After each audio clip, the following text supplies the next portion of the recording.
So actually, you got an intro? No, I'm just finna get some beginner tips for entrepreneurs who want to get into making content. Let's get it. All right, so I'm interested in knowing the real reason why people don't stop. Could you talk a little bit about if you ever hesitated to try something because you didn't feel ready while you were growing up in sports, school, or life? Yeah, going back to childhood where I wanted to play football or sports, but my mom wouldn't let me start playing football till I got to the 6th grade. So I hesitated, I would say, I don't know, but my mom wouldn't let me. In school, I'm gonna say hesitated on networking and really getting to meet people that was outside of my comfort level or just networking. I should have did more than that. And then high school also, I went to a prep school. So it was a lot of rich kids, and they was going on trips to like China, Jamaica. I was so stuck on playing football and just sports, thinking small, but kids was going to Africa when we was 15 or 16. So I'm sure that's probably life-changing experiences. So now I don't really hesitate to, I'm going to try some new shit every day. So that's one thing. I don't know what the question was, but Yeah, like no, that. you answered it. That's real though, but I think when you spoke a little bit about your hesitation, you kind of spoke to the next question, which is like, when did you realize that nobody is ever really ready to start? That you just have to start before you feel prepared? No, for sure. I would say that I probably, and my earliest memory of that was probably like wrestling. My dad made me do wrestling. I had to wrestle kids as a little kid. I didn't know I was doing it, but like, he threw me in. I couldn't let my dad down, so that. And another one playing football. I remember I was in the 6th grade. I was running through them kids, and then the coach took me to practice with 8th grader kids. And like he put me up against probably the best 8th grader, and I locked him out straight up, knocked his chin strap all the way off, and I was like, "Oh yeah, I'm ready." Just getting thrown into the fire. It's been like that since a kid, so now nothing really fazed me too much. Do you remember like example of the first time in your life you saw somebody who was less qualified than you take action and actually win just because they had started?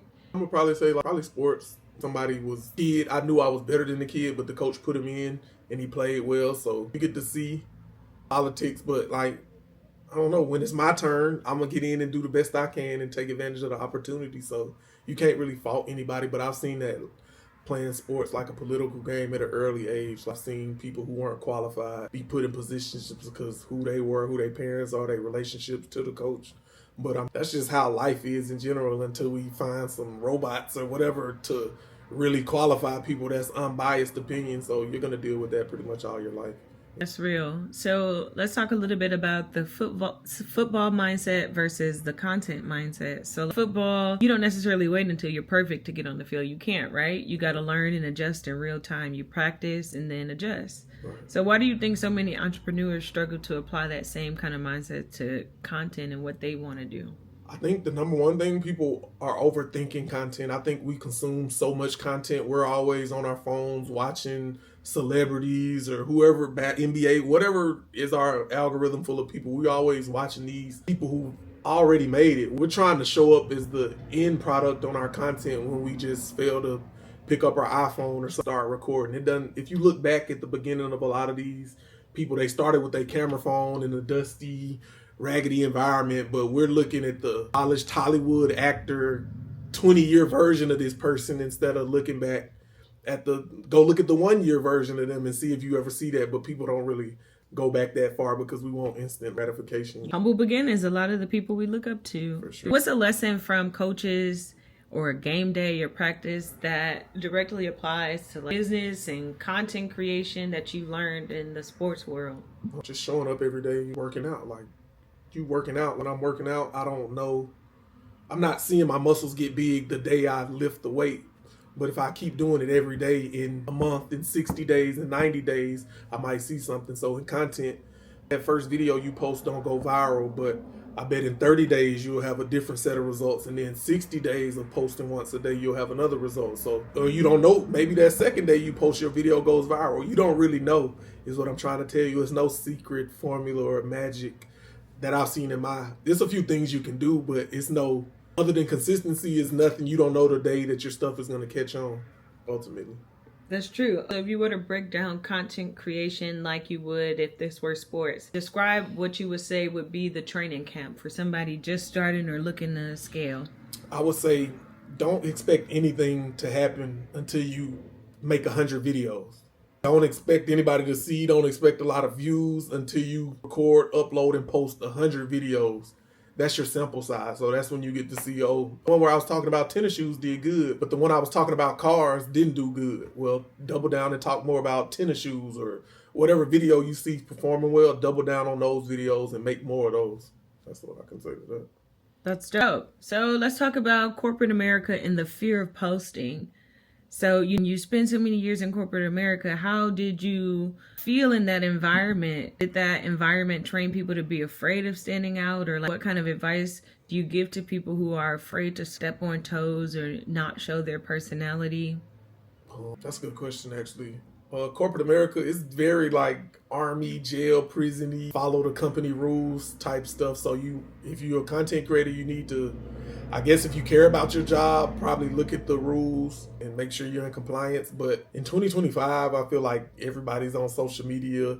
Talk with your job if you care about it, but you should create your own lane. If you're an accountant for, let's say, Coca-Cola, you still can teach people accounting or start your own accounting business or give accountant tips outside of Coca. Like you're still going to help somebody doing your content. So if you're in a job, let's say you're a janitor at a corporation, if you still clean houses on the weekend and start your own business. So a lot of people think they don't have the skills to, like the skills you're doing at your job, you can really transfer to your real life and do the same thing most times. Or you like art, you can teach people how to draw and paint art your style, but make the content video like it's still going to translate. Somebody's going to find it interesting. I don't know if I answered the question. Yeah, you did. Like that. So in your life, do you remember a moment or the first moment where you realized, like, this isn't it, freedom, I need to build and do my own thing? Yeah. I got cut from the NFL. I went to corporate America to work for like years.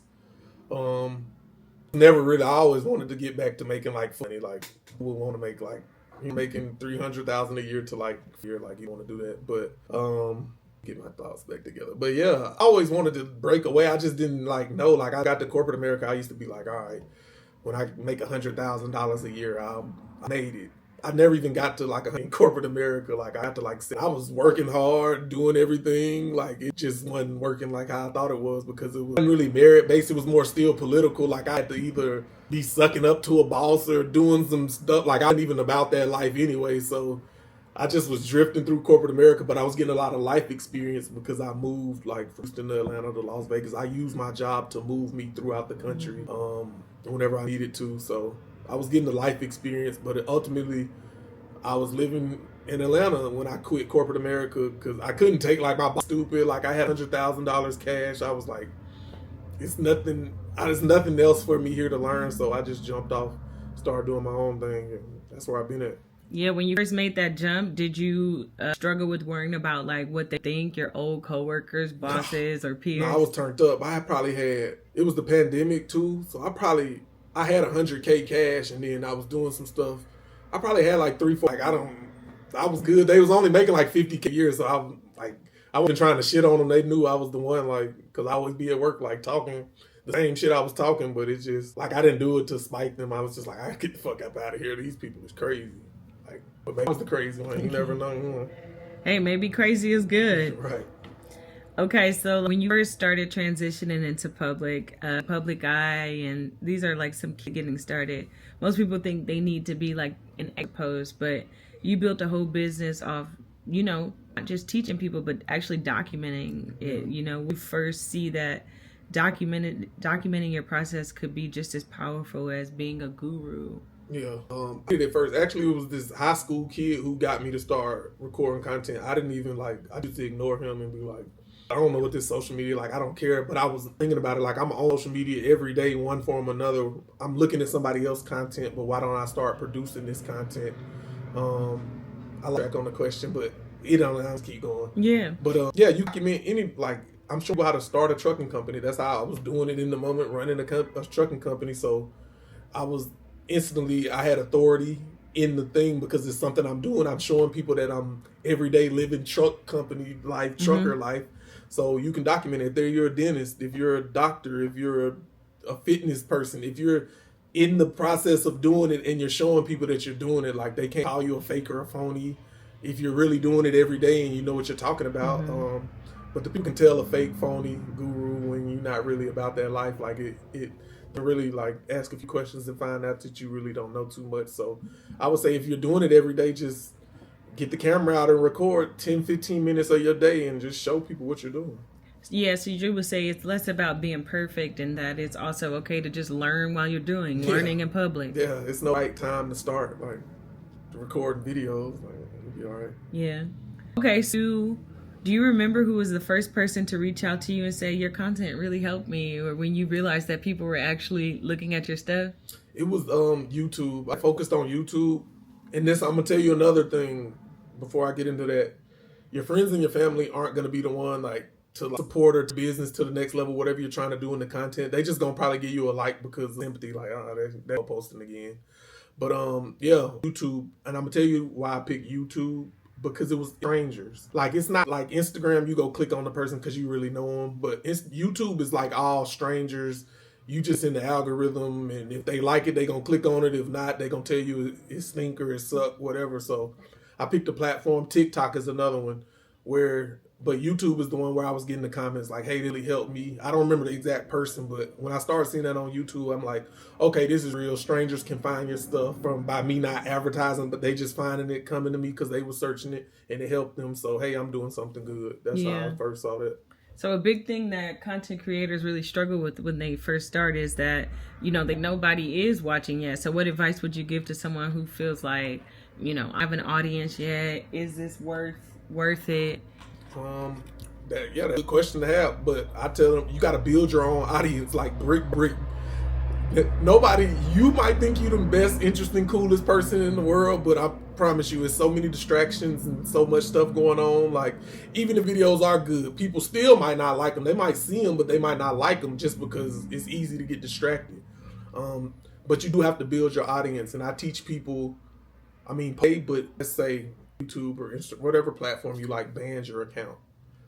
You still need to collect email addresses. So social media is cool, but you need an email list. Like, you need a form to sign up people. I'll show you how to do that. You can hit the link below or whatever you want. But if social media platforms delete all your followers or whatever makes you feel good, are you start over, or are you gonna have to show for what you're doing on social media? Are you just doing it for the views and the likes? I don't know. You need to actually own some hard assets off the internet. And the simplest form is the email list. That's how you build a real audience who will buy anything from you. All you need is 1,000 true fans, 100 people that'll support you. And I promise you can make a living creating content for the rest of your life. Okay, and so some of our final questions here. You talked about making a living, talking about your brand. When was the first time you realized that content is actually leverage, like freedom, that it allows you to stop repeating yourself and start multiplying yourself? Yeah, the first thing I did was a course I made. I made a course on how to start a trucking company. Got the Shopify site up, got it all hooked up. I threw that in my bio. I think I put it in my bio and like all the descriptions on YouTube. I woke up and like had 10 sales. I was like, what? Like, that's not no ads or nothing. Like, just people really wanted to learn, was buying it. And then when they asked how can I do that, I would put the link like in a comment and they would just buy it because the price was like, it was like $9 something. But digital assets, I made a book. I don't even know, they're like selling my sleep.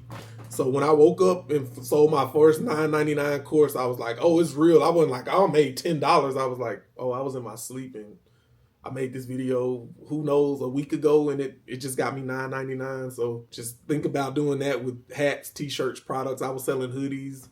I know my biggest month on Shopify, I probably did $5,000. That's not with like ads or next level stuff. That was just grinding, answering comments, sending text messages to people in my phone, emails, like just really hustling on the internet. That's when I knew it was real. And if I can make $1, I'll figure out how to make 10,000, $1 million off the internet. Like, it's not hard. You just got to keep doubling down on that process that got you there. Okay. And the final advice for that person looking at this video, they're feeling inspired, they want to start. We heard you say consistency is key. Is there anything else you think people should absolutely take away from this? Yeah, number one, before anybody, but whatever lane you want to be in life, you need to find like the best person in there, or the top 10 people in their field, and study their videos, their content, read a book, or get mentorship by them. Like, the only way you're going to get good is if you like practice best of whatever industry or field you in. So seek out the best person. If you can't afford, they might have a crazy fee, $100,000, but if you can consume their content, like that's the next best thing to meeting with them in person. Until you figure out how to do that, but like just study, really be a student of the game, study, see what's going on. Don't get out your own way. Put your ego and your pride to the side and really ask for help if that's what you need. So that's what I want to end it with. All right. Thank you so much for your time today. This was a fantastic interview. Sure. Every week I'm doing these content questions. It's easy for me to just come off the dome like this. I like this. Thanks.